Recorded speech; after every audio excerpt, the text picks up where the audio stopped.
where Iranian President Mahmoud Ahmadinejad will be speaking shortly, just a few minutes. First, an introduction by Columbia President Lee Bollinger, who invited him to this forum. Live coverage here on C-SPAN. As usual, turn off all cell phones and other devices that might prove distracting. Flash photos are not permitted, and the Secret Service has requested that members of the audience remain seated throughout the presentations, that is, throughout the entire program, unless you need to leave the auditorium. You may, please now note where the nearest exit is.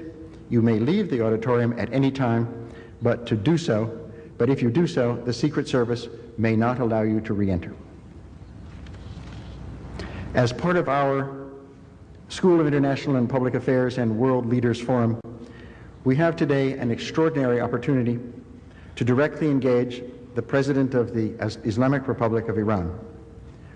We appreciate everyone's patience in dealing with the arrangements that are necessary in an event of this kind. This day on our campus is defined by various forms of dialogue, intellectual debate, and a remarkable student-sponsored forum. There will be many other opportunities to discuss the day's events in the weeks to come, among ourselves, in our classrooms, online with others beyond the campus, and with additional speakers who will come to Columbia this year to discuss issues related to Iran.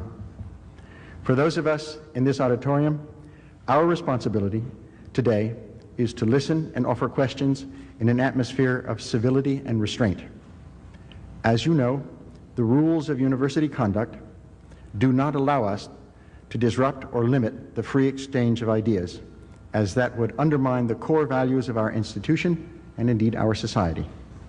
I want to thank everyone in advance for displaying the patience and maturity and civility that are essential to freedom of thought and expression. And please do remain seated. Finally, a word about the program. Following President Bollinger's introductory remarks, President Mahmoud Ahmadinejad will address us, and following his address, he will respond to questions. Members of the audience are asked to write their questions on index cards that are available throughout the auditorium. You may write as many questions as you like, but please, only one question per card. Pass the cards with your questions to the nearest aisle. The cards will be collected by ushers and brought to the table at the front of the auditorium, where the presidents of the SIPA Student Association, Pat Contreras and Paulo Kluger, will sort the questions into topics and choose those that are brief and to the point. The selected questions will then be passed to me and posed to the speaker. If I think a question has not been answered, I may ask a follow-up question, or even pose a question or two of my own. Now, I am delighted to introduce to you the President of Columbia University, Lee Bollinger.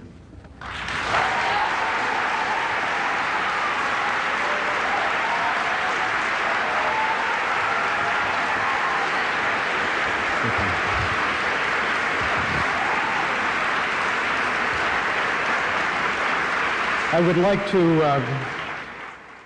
would like to begin by thanking Dean John Coatsworth and Professor Richard Bullitt for their work in organizing this event and for their commitment to the School of International and Public Affairs and its role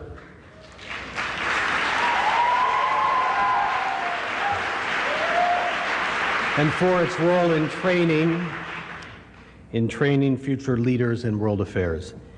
If today proves anything, it will be that there is an enormous amount of work ahead of us.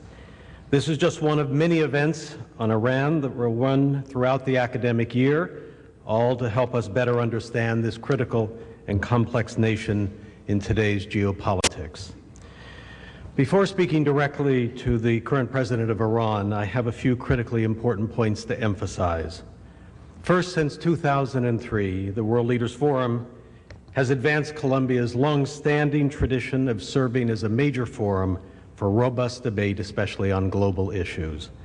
It should never be thought that merely to listen to ideas we deplore in any way implies our endorsement of those ideas or our weakness of our resolve to resist those ideas or our naivete about the very real dangers inherent in such ideas. It is a critical premise of freedom of speech that we do not honor the dishonorable when we open our public forum to their voices. To hold otherwise would make vigorous debate impossible. Second, to those who believe that this event should never have happened, that it is inappropriate for the university to conduct such an event, I want to say that I understand your perspective and respect it as reasonable. The scope of free speech and academic freedom should itself always be open to further debate. As one of the more famous quotations about free speech goes, it is an experiment, as all life is an experiment. I want to say, however, as forcefully as I can, that this is the right thing to do, and indeed it is required by the existing norms of free speech, the American university, and Columbia itself. Third, to those among us who experience hurt and pain as a result of this day, I say on behalf of all of us that we are sorry and wish to do what we can to alleviate it. Fourth, to be clear on another matter, this event has nothing whatsoever to do with any rights of the speaker, but only with our rights to listen and speak. We do it for ourselves. We do it in the great tradition of openness that has defined this nation for many decades now. We need to understand the world we live in, neither neglecting its glories nor shrinking from its threats and dangers. It is inconsistent with the idea that one should know thine enemies. It is consistent with the idea that one should know thine enemies, to have the intellectual and emotional courage to confront the mind of evil and to prepare ourselves to act with the right temperament. In the moment, the arguments for free speech will never seem to match the power of the arguments against. But what we must remember is that this is precisely because free speech asks us to exercise extraordinary self-restraint against the very natural but often counterproductive impulses that lead us to retreat from engagement with ideas we dislike and fear. In this lies the genius of the American idea of free speech. Lastly, in universities, we have a deep and almost single-minded commitment to pursue the truth. We do not have access to the levers of power. We cannot make war or peace. We can only make minds. And to do this, we must have the most fulsome freedom of inquiry. Let me now turn to Mr. Ahmadinejad. First, on the brutal crackdown on scholars, journalists, and human rights advocates. Over the past 2 weeks, your government has released Dr. Hala Esfandiari and Parnaz Agzima, and just 2 days ago, Kian Tagbash, a graduate of Columbia with a PhD in urban planning. While our community is relieved to learn of his release on bail, Dr. Tagbash remains in Tehran under house arrest, and he still does not know whether he will be charged with a crime or allowed to leave the country. Let me say this for the record. I call on the President today to ensure that Kian will be free to travel out of Iran as he wishes. Let me also report today that we are extending an offer to Kian to join our faculty as a visiting professor in urban planning here at his alma mater in our Graduate School of Architecture, Planning, and Preservation, and we hope he will be able to join us next semester. The arrest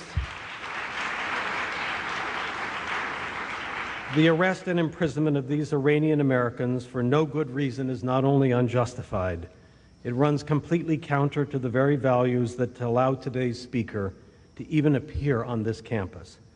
But at least they are alive. According to Amnesty International, 210 people have been executed in Iran so far this year, 21 of them on the morning of September 5th alone. This annual total includes at least 2 children, further proof, as Human Rights Watch puts it, that Iran leads the world in executing minors. There is more. Iran hanged up to 30 people this past July and August during a widely reported suppression of efforts to establish a more democratic society. Many of these executions were carried out in public view, a violation of the